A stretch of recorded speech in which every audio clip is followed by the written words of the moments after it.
Pintu teater 1 telah dibuka.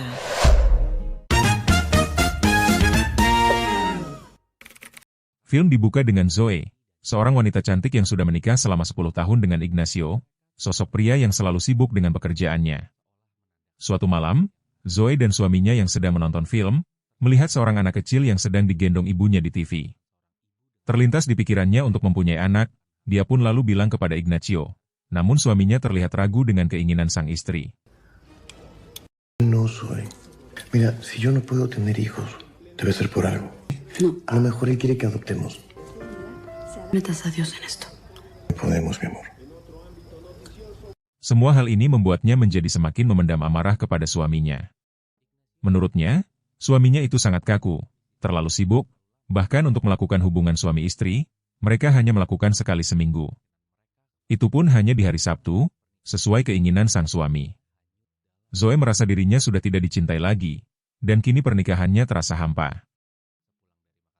Situasi mulai berubah ketika muncul Gonzalo, adik Ignacio.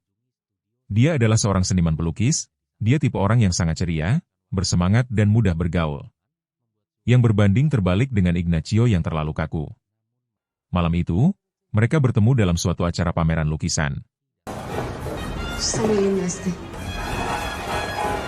Quiero un cuadro tuyo en mi habitación. Pues, escoge el que quieras. ¿Cuál te gusta?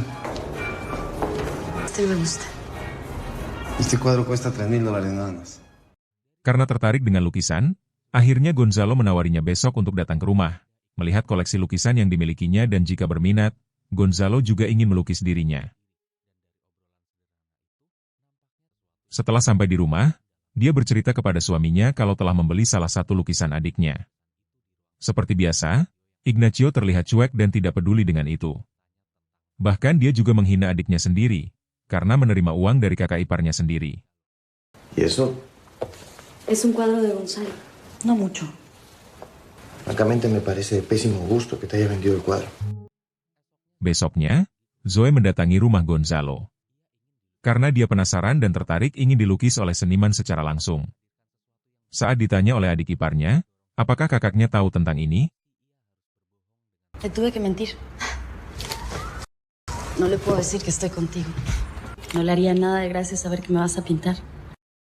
Sebelum memulai melukis, Gonzalo pun kemudian mengarahkan beberapa gaya dan pose foto untuk mendapatkan posisi terbaik untuk lukisan nanti. Karena terlihat masih tegang, Gonzalo menyarankan beberapa pose yang lain agar Zoe lebih rileks dan santai. ¿Bien así? Bien. No me sonrías tanto. ¿Por qué no te relajas y te acuestas? Eso, muy bien. No se merece un nadioso como tú. Pinche Ignacio suertudo, hijo de la chingada, cabrón. Saat itu, tanpa disadari, ponselnya terpencet secara tidak sengaja menelepon suaminya yang sedang nge-gym.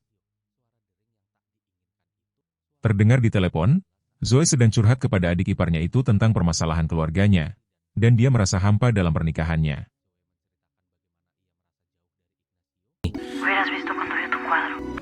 Ignacio yang mendengar itu, tidak bisa menyembunyikan kemarahannya kepada istri dan adiknya. Karena kesal, dia lalu membuang lukisan adiknya ke dalam air.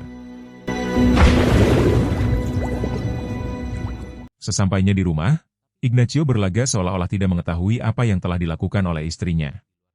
Kemudian dia mempunyai ide untuk tes kesetiaan istrinya dengan mengatakan, akan pergi keluar kota beberapa hari.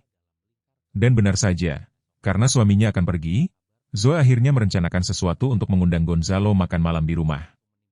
Zoe juga memberikan libur kepada asisten rumah tangganya selama beberapa hari agar tidak ada satu orang pun yang tahu apa yang terjadi nantinya. No te preocupes, de hecho, mañana también te puedes tomar el día libre. A mí me cae re bien la señora Cristina. Saat malam tiba, Gonzalo pun akhirnya datang memenuhi undangan wanita ini. Zoe menggunakan gaun yang indah, yang sudah ia persiapkan. Suasana yang sepi dan hanya mereka berdua yang berada di sana membuat malam itu menjadi terlihat romantis. Kedua mata mereka saling pandang, yang bisa diartikan mereka saling mempunyai ketertarikan satu sama lain. Di kesempatan itu, Gonzalo bercerita tentang apa yang telah terjadi di masa lalu. Dia sempat mengatakan kepada Zoe kalau dia tertarik dengannya tapi Zoe menolaknya. Me acuerdo, no sabes las ganas que tenía de darte un beso ese día. Cuando te perseguí al baño, ¿te acuerdas? Sí. Pero tú no querías. Setelah makan, malam yang semakin larut membuat mereka semakin menjadi lebih dekat. Karena suasana yang romantis itu mereka pun lepas kontrol dan melangkah lebih jauh. Gonza, necesito un abrazo. Contigo. Di malam itu, Zoe berpikir ini semua salah, apa yang dilakukannya adalah hal yang salah. Namun di samping itu, dia juga merasakan bahagia saat bersama Gonzalo. Paginya, terlihat senyuman di wajah Zoe. Dia puas dan bahagia malam ini. Walaupun di hati kecilnya ada sedikit rasa bersalah karena telah mengkhianati suaminya. Singkat cerita, malam harinya setelah Ignacio pulang ke rumah, dia menyambutnya dengan mesra. Tapi dengan tegas Ignacio menolaknya. Walaupun sedikit kecewa, Zoe berpikir sekarang sudah ada Gonzalo yang bisa menemaninya kalau dirinya kesepian.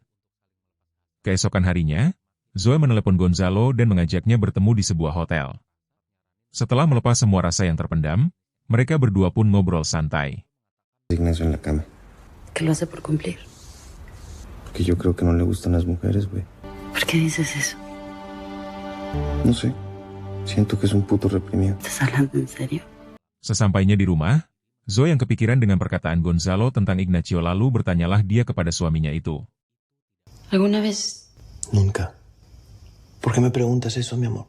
A mí no me gustan los hombres, Zoe. A mí me gustas tú. Tú eres el gran amor de mi vida. Keesokan harinya, Ignacio yang marah karena merasa telah difitnah oleh Gonzalo, dia lalu mendatangi adiknya itu. Dia melarangnya untuk bertemu istrinya lagi. ¿Qué es lo que quieres? ¿Destruir mi matrimonio? Chingaos te crees, tu pinche pintor. Singkat cerita, Zoe kaget saat mengetahui dirinya ternyata telah hamil. Lalu sejenak dia berpikir, ini adalah anak Gonzalo. Karena beberapa minggu terakhir dia hampir tidak pernah melakukan hubungan dengan suaminya sendiri, namun seringkali melakukannya dengan Gonzalo. Karena merasa bersalah, dia ingin menenangkan diri sendiri dan menginap beberapa hari di hotel.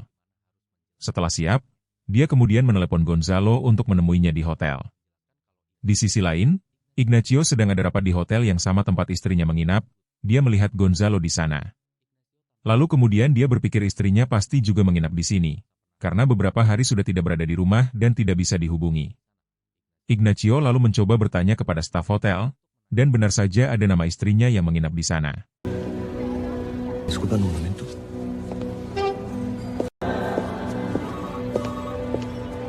¿Podría decirme si la señora Zoe Edwards se encuentra alojada en el hotel? Benar saja. Zoe kemudian mulai menceritakan kepada Gonzalo bahwa dirinya hamil dan memastikan bahwa ini adalah anaknya. Gonzalo yang tidak bisa menerima hal itu, lalu kemudian menginginkan hubungan mereka diakhiri sampai di sini saja. Gonza, es un milagro que haya quedado embarazada. Ay, por Dios. Porque me hice 3 pruebas y las 3 salieron positivas. Me dijiste que no podías quedar embarazada y ahora resulta que quieres tener un hijo conmigo, cabrón. Vas y chingas a tu madre. Y no quiero volver a hablar de este.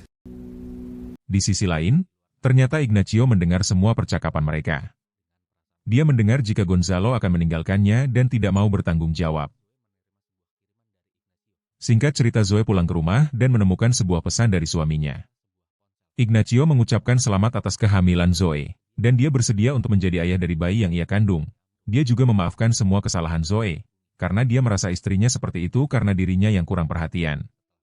Zoe merasa campur aduk, dia senang, malu dan juga sedih. Tidak lama setelah itu dia menghubungi suaminya jika dia telah berada di rumah dan sudah membaca pesan dari suaminya itu.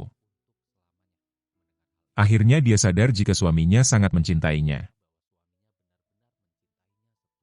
2 tahun berlalu, anaknya telah lahir, Ignacio menerima dan menyayangi bayi itu seperti anak sendiri. Mereka hidup bahagia bersama dalam satu keluarga. Selesai.